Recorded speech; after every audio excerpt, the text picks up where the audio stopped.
केस चालवत असताना केसमधला फोकस हलू न देणं अत्यंत महत्त्वाचं आहे. लक्षात घ्या, एखादी केस चालू आहे डीवीची, तर त्या केसमध्ये पोटगी वाढत असते, आणखीन बरेच पैलू असतात.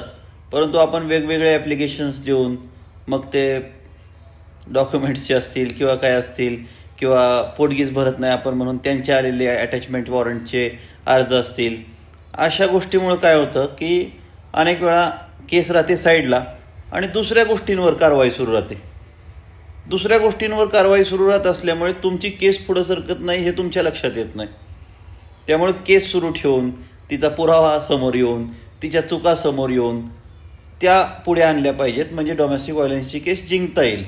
त्यामुळे त्याच्यावर भर दिला पाहिजे, ना की एवढेच तर तुमच्या घटस्फोटाच्याही केसमध्ये तुम्हाला तिथं उघडकीस आलेल्या गोष्टी त्या केसमध्ये फायदेशीर ठरतील. त्यामुळे केसचा फोकस